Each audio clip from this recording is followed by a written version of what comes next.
Sunglasses and the hat. Hello, welcome to Quackalope. Thank you for being here. This is, well, a duck-based show hosted in Board Game Cove's house. There's a duck over there. I mean, all right, I'll grab a duck then. Oh. This is a duck-based show hosted in Board Game Cove's house, stealing his co-stars. Shira? Hi. Thank you for being here. I figured, he's doing better than we are, so I start, just copying his, taking his friends, family, and utilizing them for my own devious plans. This is Played It Once, where I randomly talk too much about a game that I've only had one experience with. Okay. Which is why I've played this game twice, but only half of the factions. And I played the other half of the factions. Yeah, so, I mean, that's equivalent to one play. Today we're talking about Merchant's Cove. We did an unboxing of it about a week and a half ago. It is a interesting little asymmetric puzzle where you're doing your very best to coordinate and generate resources on asymmetric player boards that all are dealing with a economy here in the main stage. You're going to be having little boats with little meeples sailing into the harbor, and you're going to be selling the different colored resources or items that you gather to the different colored meeples that are there in the harbor. Each faction produces a different type of item, but they are all consistently the same, worth the same amount of points and size. Yeah, it's one of these things where the asymmetric puzzle is going to be individualized. Everyone's playing a different little kind of maximization puzzle, but when it comes to the main board interaction, everyone's sort of doing the same thing. Your objective at the end of the day is similar. Yeah, I mean, you're also trying to hurt each other on the main board a little bit. A little bit. There's a tiny bit of direct player interaction when it comes to how you're deciding when and where these different ships are going to dock at port, because you could steal some victory points from other players if you send a group of yellows down. And they have no yellows produced, and you had been planning all along. I have successfully lost every game I've played. So have I. You've been more competitive, though. I've been more competitive, but I still lost. That's true. It's true. Alex, who taught us the rules, won all of the games, and yes, so because he taught us the rules. I think that that has to. It's not that I'm bad at games or that you're bad at games. No. I'm decent at games. Either way, there is flavor text here, so I figured we'd read two of our favorite characters and then get into what we liked about the game, first impressions, general overview. We're not doing a deep dive on what this game is or how exactly it plays. Instead, this is going to be more of a quick conversation about what you may or may not find in your first few plays of it. So, The Alchemist. The Alchemist. As help. I have no idea what that name is. Fenestra Orwin, there we are. The Alchemist. As Fenestra Orwin, the Alchemist, you gather mysterious ingredients from your decanter, mix them into your cauldrons, and brew them into Merchant's Cove's finest potions and elixirs. Your shop has a good supply of magical ichor, a slightly toxic filter ingredient. It's great when used in moderation, but too much can stir up trouble. Will you let it corrupt your practice? Will you? Maybe, possibly. That flavor text lines up directly with what you're going to be doing on the board as well. The board is over here. The concept is going to be rolling marbles, having them come down a slot, filling in your different cauldrons or potion brew spots so that you can produce the different colored potions. Now, there are black marbles, which function as random or universal resources. Wild. They will fill in your cauldron over here, and when it boils over too high, you'll get a negative consequence. Most of the boards are going to play very similar to that structure. Who do you have over there? I have the Captain. The Captain. As the swarthy Captain Greentail, you sail your fleet on the high seas in search of valuable treasures to bring back and sell at the piers. You won't know what kinds of treasures are buried on the outlying islands until you go searching, but surely many riches await you. During these journeys, you may also discover mysterious temptations and dark curses hidden in the waves. Yet, it's not all so glamorous and swashbuckling. Sometimes you'll need to make ends meet by simply fishing or patrolling the waters. I bring friends over and force them to read flavor text to me, and I have no regrets. What are you doing? You played the Captain here. What are you doing with this? So I played the Captain. You have a bunch of different places that you can go on top.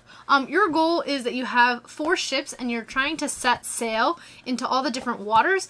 The ones that are closer to the cove produce the smaller resources, and the ones that are farther away produce the larger resources. However, you never know which large resource is out there. So you kind of have to take a gamble that the one you're wanting was put out, and that then orchestrate the ships on the board so that you can sell it. So you get a little bit of luck mitigation there Yeah. as you're moving out. Now, I have 2 other boards here, and we're just covering the base game. We do have some expansions. I haven't played with the expansions yet. Neither. I have put pieces of them in my mouth. Other than that, I have very little experience with them. Feel? It was all right. It was all right. The marbles were probably the best part of this game by far, but the meatballs aren't bad. Didn't you swallow one? I didn't swallow one. Okay. I did put half a dozen, Like My Fair multiple Lady. dozens. Well, like Key and Peele. Just the straight, just either way, that's not what this video is about. We also have and I forget what they're called, the Chronomancers here, which are going to be moving around these different worker placement regions here and placing themselves or placing his little minion down on the board in order to elicit or start producing resources as well. I don't know what the failsafe is on this one. I know this one is not very luck dependent. I know this is very strategic. There's a puzzle that you're working out. Whereas the other ones, like drawing marbles from a bag, rolling dice, like the blacksmith, or moving your ship to unknown regions of the ocean, have a bit of luck that you're mediating for. The last one here is going to be the blacksmith. This is the first one I played, and this is going to be all about... lost miserably with it. Okay, this is going to be all about rolling dice and then strategically placing those dice in different locations that start generating you resources. You need a certain number value. Are you teaching it the correct way, how to play it? Or are you teaching it the way that you played it first? No, the correct way.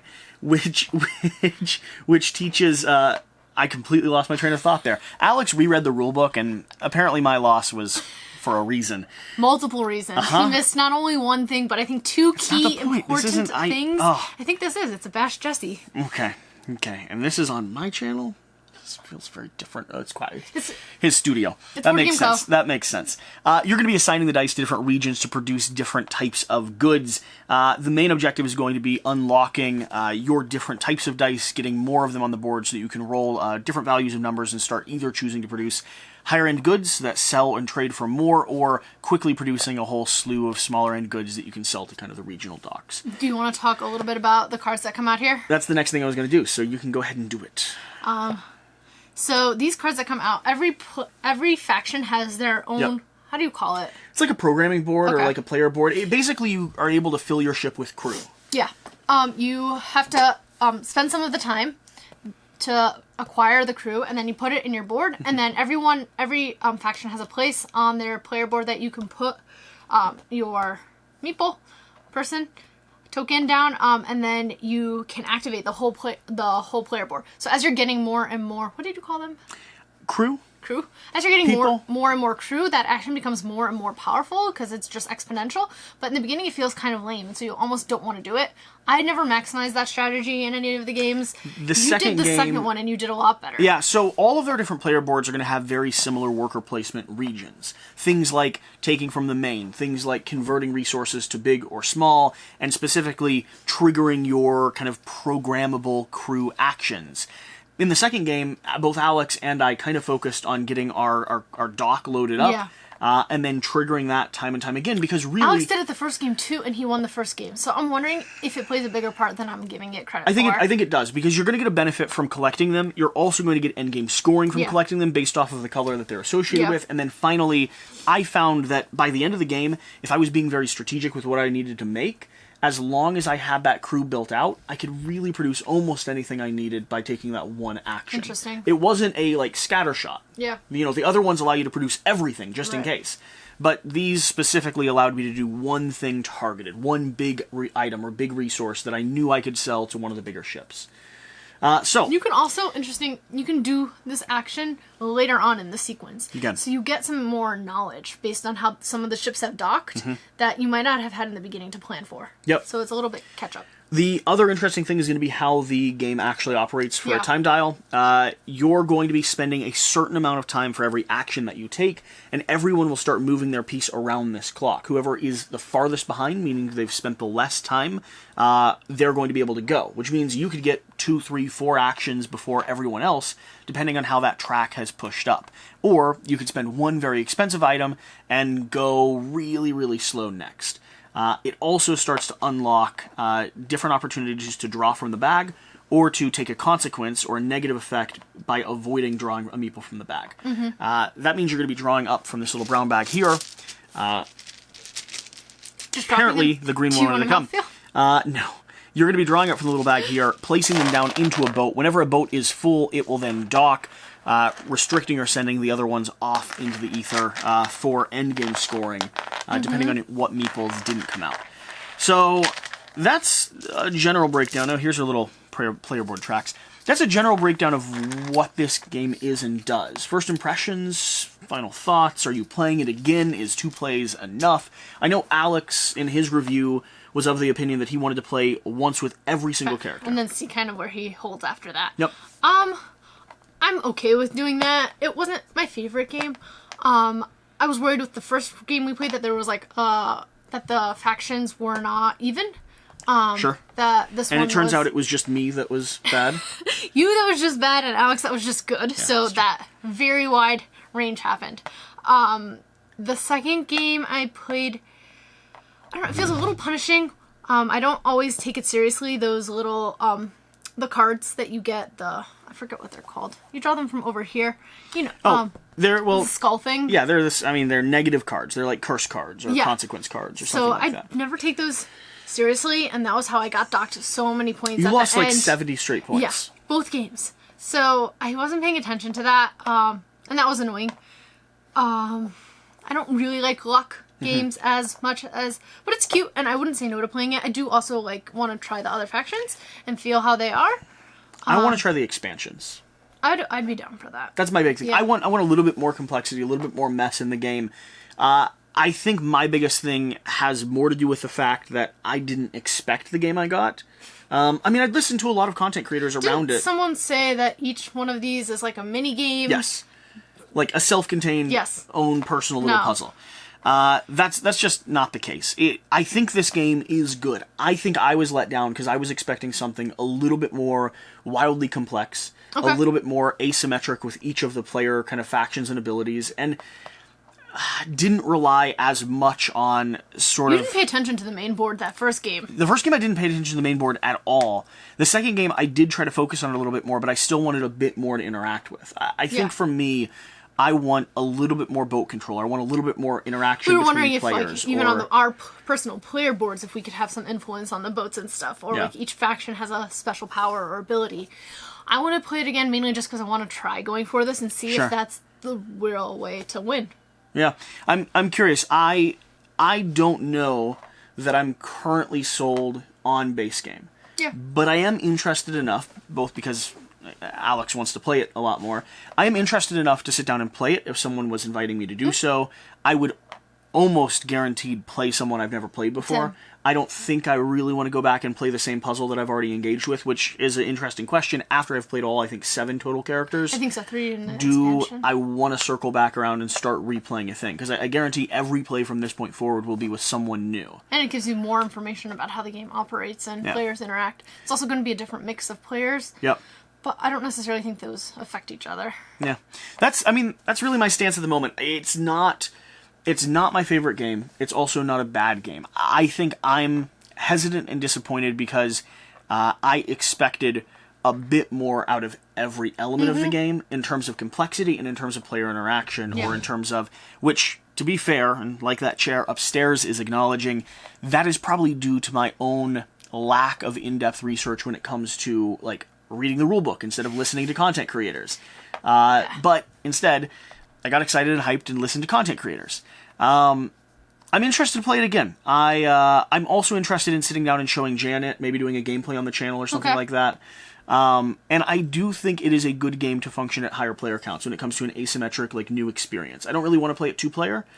But then it also drags on a little bit more, because you're basically doing your own thing the whole time. It can. Yeah, you're not really too concerned about other people. You're not really interacting with other people, so, like, this just drags on if you... But I think it's so easy to table with higher players. It is. Feels complex. Like, no, it is. To people who aren't in-depth gamers... You have to understand each faction well enough to teach it. That's the main... But that's all you have to do.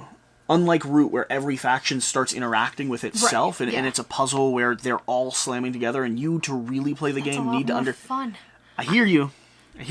But like this Root. one, Are you going to start bashing Root? I could sit you down, and I could walk you through just how to play this board, and you're able to play the game. And this board. And it won't. You need to know the main board. And you're able to play the game, and it won't rely, or your game itself will not be changed by other players around the table. That just made me feel disconnected from. I play games to play with friends. and interact with people, and that just made me feel more disconnected. Like, when we played that first game, it was me, you, Alex, and Devin. Because I didn't know what Devin was doing with his game, and I didn't know what Alex was doing, and I didn't know what you were doing. I just felt like, okay, I'm playing my own solo game, and, oh, hey, you're interacting? Cool. And then I just went back down. And that's not why I play games. That's not my goal. Yeah. So That makes sense. Well, here's first impressions of Merchant's Cove. do you give it ratings? Do you do that on this? Would you like to give it ratings? I'm I from usually Board go. Game I usually Cove, go so, you off know, of. I go. Yeah. Yeah, What's your but rating? 1 to 5. 1 to 5. Yeah. Do Have 1 you to ever 10 heard? No, 10 or is... 7 to 3. No, I think that's 4 numbers. 3, 4, 5, 6, 7. No, that's also 5 numbers. It defeats the purpose. Would you prefer 7 to 3 over 5 to 1? Sure. Do a 7 to 3. Okay, I would rate this 5 then. A 5 from between 7 and 3. Yes. So straight in the middle. Yes. I think. It wasn't a great game, and it wasn't a bad game. With Board Game Co's rating system, it would be a 3. Okay. A game I would play again if someone wanted to play, but I won't ask for it. Yeah, that makes sense. I go off of bourbons. All right. I think I'm right there at 3. It's 3 not bourbons? Yeah, I don't know this rating scale.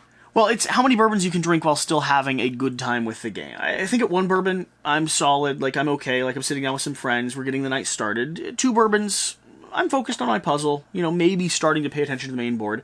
3 bourbons, I'm zoning, right? I'm in on this. This is where the math is. You're a little bit tipsy. You're able to focus on your strategy. You feel pretty cool for what you're doing. 4 bourbons, I've completely lost sight of the main board. I'm not paying attention anymore. It really doesn't matter to me, and I feel like I'm playing my own game. I feel a little bit lonely. I'm an emotional drunk. And then 5 bourbons, I'm playing cockroach poker by myself. So what's the goal? What is good? Like, what's on your bourbon rating scale? It kind of sounds like the middle is the best place to be. Well, I'm not sure. I haven't figured that out. Is a 5 bourbon better than a 3 bourbon? How much would you rate this show out of bourbons? Whatever the case, whatever you do, remember to do the important thing. Get out and play some games. Ooh, apparently that's my ending. We'll see you next time. Thanks.